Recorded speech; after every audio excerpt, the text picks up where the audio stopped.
Oi, oi, aqui quem fala é o Guigo, e este é o Páginas Livres, um podcast com papo sobre literatura com quem faz a literatura independente. Hoje eu vou conversar com um autor de literatura fantástica, que é streamer de games e amante da cultura nerd e veterinário também. Rafael Kerr escreveu o livro A Lenda de Sáurea, o Oráculo, e tem mais obras que estão por vir.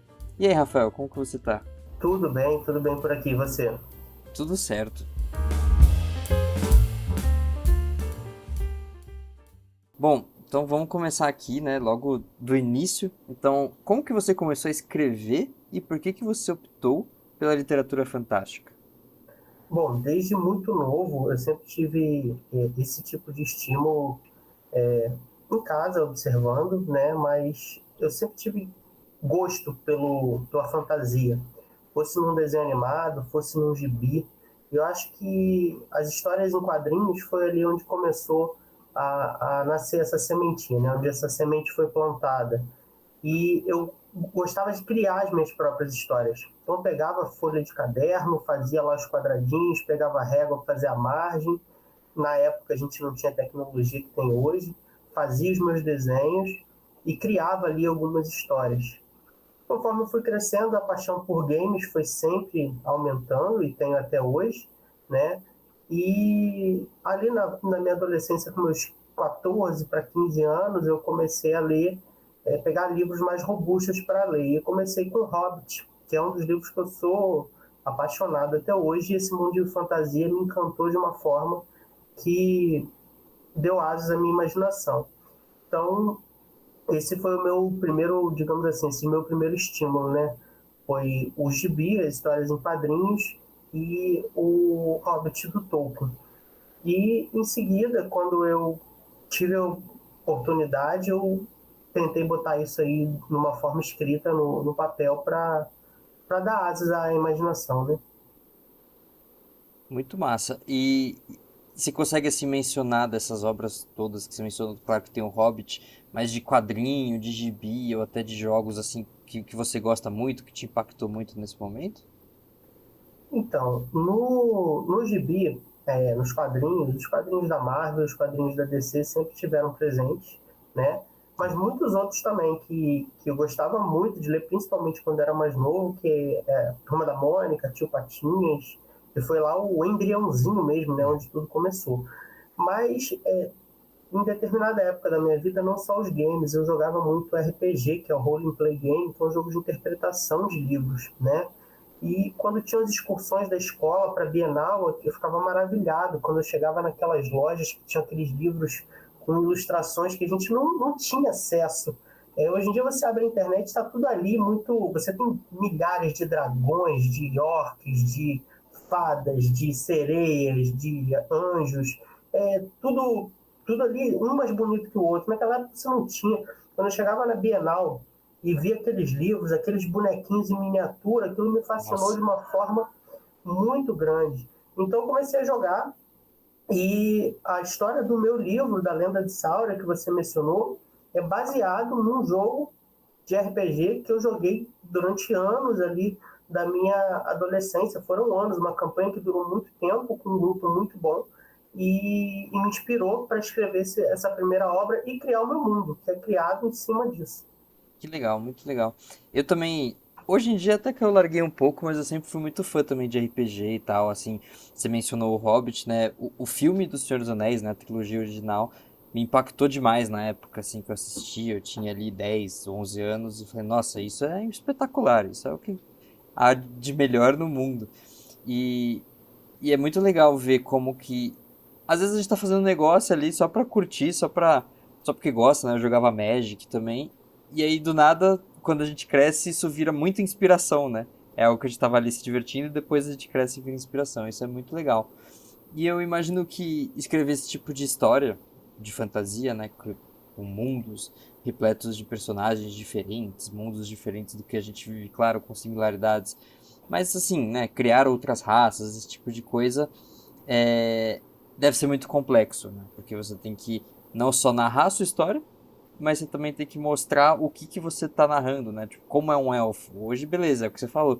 As pessoas têm imagens, os dragões, as pessoas têm imagens, mas quando você vai criar uma raça nova, por exemplo, você já tem que descrever muito mais. Então, qual que é qual que é a principal diferença que você sente que a sua obra tem de outras fantasias e como que você percebe essa dificuldade ou às vezes essa facilidade de narrar esse tipo de obra? Então, quando eu criei a Lenda de Saura, junto com ela veio um mundo, né? Junto com a história principal, vem um mundo que no meu livro é o mundo de Bervênia. E esse mundo está dentro de um universo que possui outros mundos. Então, assim, isso é uma complexidade muito grande. E não está tudo desenvolvido. Muito é desenvolvido durante o processo, né?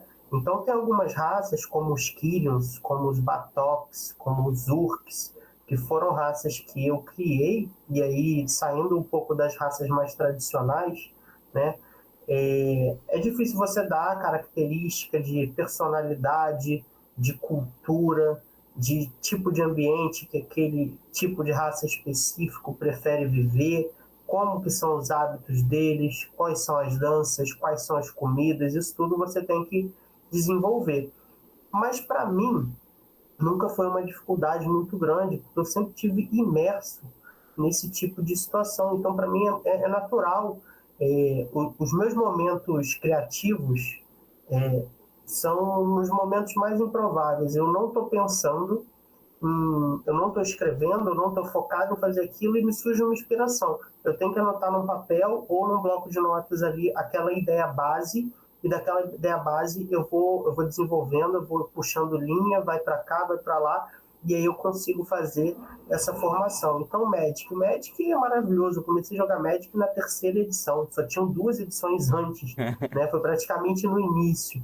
Joguei durante muito tempo, um dos melhores card games que eu já vi, né? Depois joguei Legal. Pokémon também, card game, outros card games, mas hoje em dia eu não jogo mais, mas joguei durante muito tempo. O RPG ele estimula muito a criatividade, então eu não jogava só o RPG medieval, também jogava outros como Vampiro, Lobisomem. Então, a lista de jogos de RPG que eu joguei durante toda a minha trajetória de infância foi muito grande, né? Então, para fazer a criação, para mim, eu não tenho dificuldade. Depois que esse primeiro start, que eu não escolho quando ele vem, eu anoto para eu poder depois fazer esse destrinchamento, né, para eu poder ir fazendo as minúcias de cada um. Tanto para a criação do mundo, da parte dos terrenos, dos relevos, das histórias de cada lugar, então os personagens e as raças. Então, para mim, a criatividade, eu acho que é uma característica positiva que eu tenho. Não, muito massa. É, você mencionou do Magic que você começou na terceira edição. Eu comecei na Invasão e eu já, considerando isso, eu já sou um dinossauro do Magic, né? Então, na terceira edição é realmente você viu muita coisa aí crescendo no jogo. E você falou várias referências, né? Os RPGs, os card games e tal. Mas não só com base nesse tipo de obra que faz parte do seu repertório, mas no mundo real. Teve alguma inspiração para sua escrita? Sim, no mundo real, para eu criar os efeitos fantásticos no mundo medieval, que eu me recorde agora, não, mas eu também escrevo contemporâneo, né? Eu tenho algumas coisas, eu tenho bastante coisa escrita que não foi lançada, né? E aí no mundo real eu pego inspiração para o contemporâneo. O que eu posso dizer que na fantasia eu tento buscar são algumas características referentes à história mesmo, né? É, como que eram os reis em determinadas situações, como que o povo agia, isso tudo eu tento trazer dentro da criação ali do ambiente, né, sociopolítico da história. Legal. É, acho que isso aproxima também um pouco das pessoas, às vezes, que não fazem parte da fantasia, tem pelo menos uma proximidade com a história real, né? E eu vi lá no seu Instagram que você entrou em algumas trends, né, que tem ali, né, de internet e tudo mais, como foi aquela do Pop Funko, né, que é o bonequinho dos personagens, justamente com os personagens do seu livro. É, como que você cria e desenvolve as personagens, né? Você falou do mundo, das raças, um pouco aí, né, com os reis de sociopolítica, esse tipo de coisa, mas e as personagens em si? Como que é esse processo de planejamento? Então, o quando eu criei a Lenda de Sauria, eu tinha uma ideia do início e do fim. Eu sabia da onde que ia sair e até onde que teria que chegar. Ainda não chegou porque meu projeto são fazer 3 livros, até agora só foi o primeiro, né? Então, a partir dali, eu criei os personagens-chave, os personagens principais. E, como eu falei, essa história foi baseada no jogo numa aventura de RPG que eu joguei durante a minha infância. Então tem muitos elementos dessa aventura que eu joguei que estão presentes ali dentro da história, né? Não é exatamente a mesma história, porque na verdade acontece muito tempo depois da aventura que eu joguei, mas tem referências, né?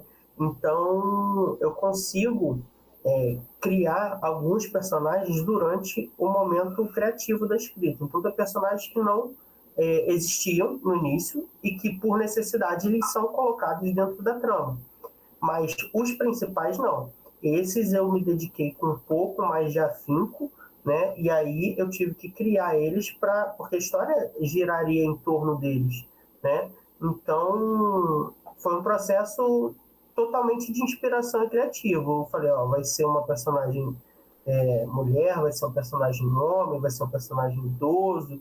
Os personagens eu fui colocando de acordo com a necessidade.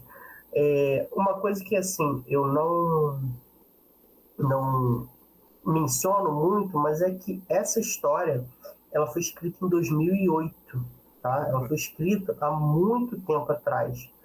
E esses dias eu até fiz uma pequena thread ali no Threads mesmo para explicar isso. E eram outros tempos, né? Você não tinha a tecnologia que tem hoje, você tinha muito menos acesso a alguns recursos. E eu era muito menos assim, eu tinha muito menos experiência de vida, né, do que eu tenho hoje. E quando eu lancei o livro em 2021, quase 14 anos depois, né, eu pensei em fazer alterações. Eu pensei em reajustar o livro para o momento atual do que a gente vive hoje. Só que eu tive medo, eu tive receio de fazer esse lançamento, de não fazer esse lançamento, na verdade, e começar a mexer demais. E quem escreve sabe, às vezes a gente Não começa a para mexer um nunca, pouco né? e não para.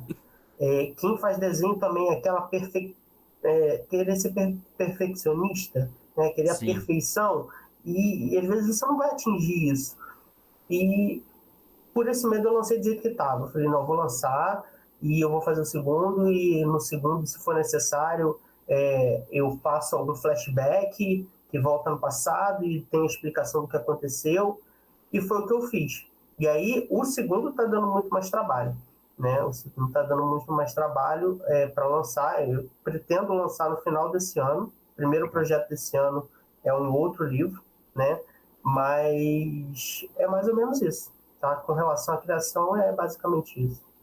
Muito legal. E você, Rafa,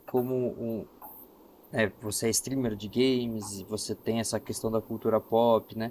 Como que você acha que isso, além de ser referência, te ajudou no processo de escrever, de escrita? Isso eu acho que contribui quase que em 80%. Você está imerso nesse meio, é uma fonte contínua de estímulo de ideia. Eu acho que hoje em dia é muito difícil ter algo totalmente novo, uma coisa totalmente inédita. Então, a gente meio que vai modelando tudo, né? Você vê que os principais filmes que a gente tem são, hoje em dia, lançamentos de filmes baseados em HQs ou histórias que já aconteceram. Você não tem Verdade. uma nova história, né? Então, a gente vai juntando um pouquinho de cada coisa e você sempre vai ver um traço. Seja no anime novo que lançou, você fala, pô, isso aqui parece com anime tal. Ou um livro, você vai ler um livro e fala, poxa, eu acho que eu já vi algo semelhante. Não vai ser uma coisa assim 100% original, mas você consegue fazer diferente, você consegue remodelar. Né? E eu acho que é isso que acontece. Então, estar inserido no mundo dos games, para mim, é uma fonte contínua de estímulo. Né? Eu estou ali pegando um pouco de um jogo, do outro, um é mais agressivo, o outro tem mais uma história lúdica, e você vai pegando, o outro tem um tom de comédia, e você vai juntando tudo e faz uma amontoada ali de informações para poder fazer da sua forma. Você acaba criando um mundo novo com base em vários outros mundos que já existem, né? Basicamente. Acho que funciona assim com tudo. É o que você falou. Hoje em dia não tem como criar algo tão 100% original. Você vai pegar referências e é meio inegável. E até quando você estava falando que a lenda de Sáuria veio de uma mesa de RPG, né? Que vocês fizeram. Eu me lembrei muito. Eu não lembro o nome, mas eu lembrei daquela vez que o Jovem Nerd lançou alguns episódios de uma mesa de RPG, que eles lançaram o livro e narraram o livro também, fizeram uma superprodução. Então, é, é muito doido, né? A gente se vai lá, senta, joga pra se divertir, e no final isso vira uma história que ali você tava tão dentro daquilo, vivendo aquilo, que vira uma história completa pra você escrever um livro, né? Então acho que isso é muito legal. E recentemente, né, você até mencionou agora há pouco que tem um outro livro antes da segunda parte da Lenda de Sáuria, que você fez a revelação da capa lá no Instagram, que chama Shakar e a Rainha Sem Povo. E do que se trata esse livro? Ele é no mesmo universo da Lenda de Sáuria, o Oráculo? E ele não é só no mesmo universo, como é no mesmo mundo. Também vai se passar ali no mundo de Bervênia, só que é numa idade cronológica diferente, em uma outra época do tempo, né? É, o livro A Lenda de Sauron, ele tem um mundo, e esse mundo ele é basicamente dividido a princípio em 5 reinos, né? E é meio que a origem de um desses reinos, né?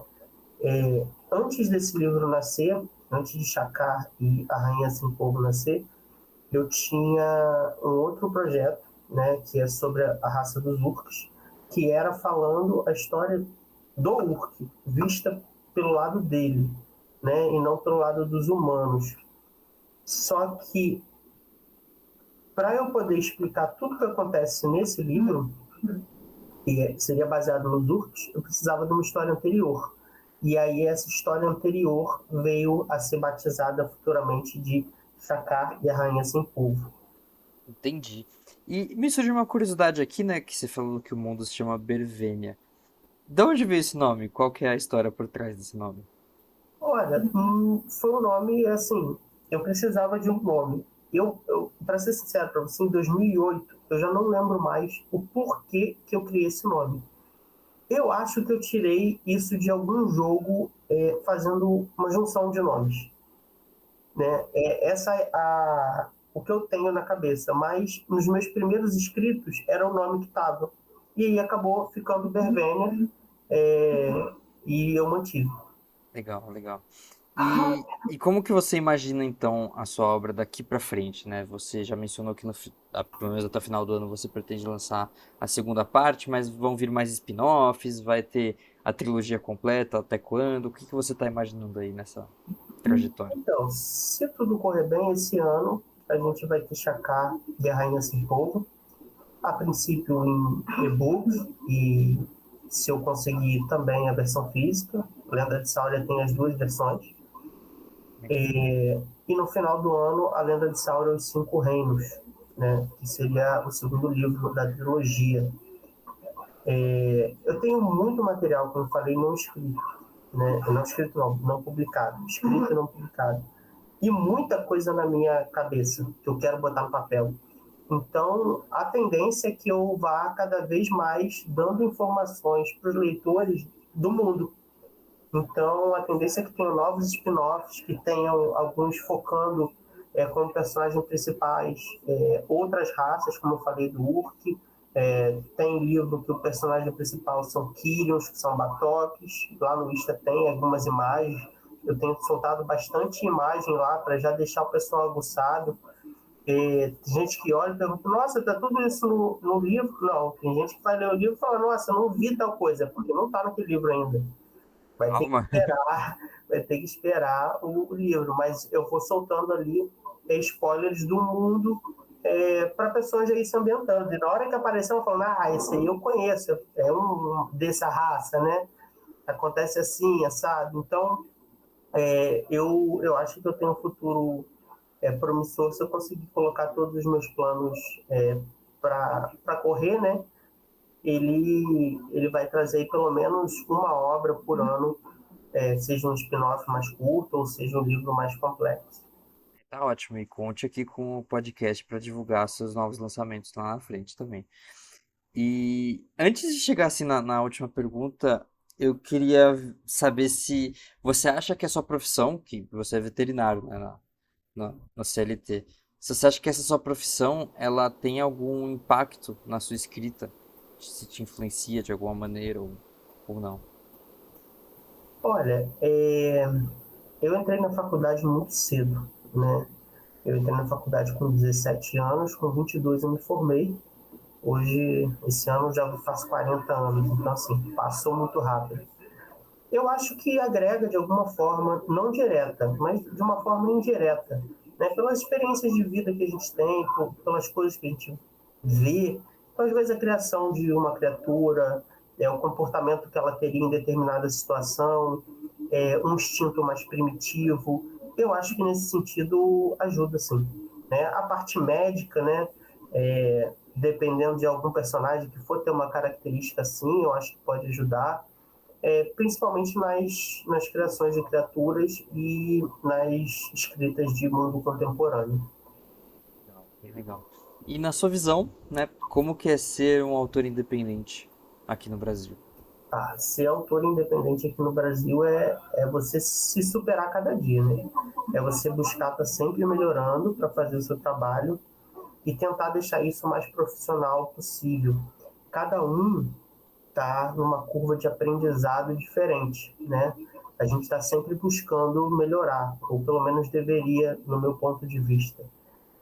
O ano de 2023 foi um ano bastante difícil, mas foi um ano em que eu desenvolvi muitas habilidades que eu não tinha. Eu comecei a mexer mais no YouTube, eu comecei a fazer live na Twitch, eu comecei a fazer edição dos meus vídeos, eu comecei a fazer ilustrações utilizando inteligência artificial. Eu tenho um ilustrador que foi quem fez minhas primeiras ilustrações e quando eu puder eu vou sempre utilizar o ilustrador porque é diferente. Apesar das ilustrações na IA ficarem muito bonitas, é difícil às vezes você fazer exatamente o que você quer. E com o ilustrador não, você fala, eu quero assim, assim, assim, e ele faz exatamente daquele jeito. Então a entrega é, é, é muito, fica muito, me fugiu a palavra agora, mas fica muito específico, né? Fica Aham. da Fica forma única exata de que você verdade, né? gostaria. Fica muito individualizado, né? E então é isso. Eu aprendi muito nesse ano de 2023 e é um conselho que eu dou. Se você quer ser autor independente, você tem que saber que você vai precisar fazer muitas coisas. Você vai ter que aprender pelo menos o básico de diagramar. Você vai ter que ter uma forma de fazer a sua correção, a sua revisão. Difícil você fazer tudo sozinho, mas ser independente é meio que isso. Você tem que buscar. E, e é uma luta diária. É difícil, mas não é impossível. E eu, hoje, assim, no momento que você tá, qual é o maior desafio que você vive no seu dia a dia como autor independente? Hoje, qual tem sido o ponto que você sente que esse é o que você vai melhorar agora? Assim, tudo é muito difícil, né? Mas, por exemplo, às vezes é uma coisa boba. E nisso eu tenho que colocar que, assim, eu tenho tido a sorte de encontrar pessoas que são muito solícitas. Então, às vezes, uma dúvida que para mim é grande, para alguns é tão simples, ele com 3 linhas resolve o seu problema e são autores e bookstans, bookstagramers que estão ali no dia a dia, nas redes sociais, que você tem uma certa liberdade para perguntar e a pessoa te ajuda, né? Então, por exemplo, há pouco tempo eu tive dificuldade na Amazon para como subir, como fazer a questão do perfil de autor. Então, pedi ajuda, me ajudaram. Então, isso foi a minha dificuldade. Cada dia uma dificuldade diferente. Então, não tem como eu dizer para você qual que é a maior dificuldade. A maior dificuldade é a próxima. Porque você resolve uma, vem outra. Você resolve uma, vem outra. Nunca passa, né? E, bom, foi muito legal bater o papo com você. Eu acho muito massa conhecer a história de cada autor, como que é o processo de cada autor e tudo mais. Então, Tem sido muito legal acompanhar e eu queria deixar claro para quem está ouvindo a gente que vou deixar os links para o seu trabalho aqui na descrição do episódio, né? Então, para quem quiser seguir você, acompanhar seus próximos lançamentos e tudo mais, e queria saber se você tem algum último recado para quem está ouvindo a gente. Bem, o que eu costumo sempre dizer quando eu recebo esse tipo de indagação, esse tipo de pergunta, é que não existe o melhor momento, não existe o tempo correto. Você não tem que ficar pensando, quando eu tiver isso, eu vou fazer aquilo. Não, o melhor momento é agora. Se você pode agora, faz agora. Busque fazer o melhor com o que você tem. Se você tem um laptop, escreve no seu laptop. Se você não tem, se você tem papel e caneta, escreve com papel e caneta. Busque fazer o melhor com o que você tem. Não espere um momento específico para começar a fazer as coisas, porque talvez se você fizer isso, você nunca vai começar. Porque você vai sempre colocar uma dificuldade, às vezes se auto-sabota para não começar a fazer aquilo. Então, se é o seu sonho, corre atrás, começa com o que você tem, que aos poucos você, durante a trajetória, você vai melhorar e isso vai valorizar ainda mais o que você está fazendo. Com certeza, concordo 100%, assino embaixo, perfeito. E obrigado demais por topar conversar aqui no Páginas Livres aqui comigo. E espero que você tenha gostado de participar. Como eu já disse, futuramente, quando você tiver novos lançamentos ou quando você quiser falar alguma coisa que você acha importante para o mercado e tudo mais, as portas estão abertas aqui, então você sempre vai ser convidado. E é isso, obrigado mesmo e muito sucesso aí na sua carreira como autor e também como veterinário. Eu que agradeço que a oportunidade de estar aqui no Páginas Livres e que também seus projetos, todos eles cresçam. Eu vi ali que tem um projeto novo que é fora da literatura, que são para outras artes, né? E é isso aí, a gente vai acrescentando um pouquinho, um tijolinho de cada vez, e que todos possam ter a mentalidade que a gente tem que se ajudar, a gente tem que crescer junto, né? São muitos autores independentes, são muitos artistas independentes, são muitos comunicadores independentes, e um ajudando o outro fica mais fácil para todo mundo, né? Com certeza. Então, muito obrigado pela oportunidade. Imagina. Até a próxima.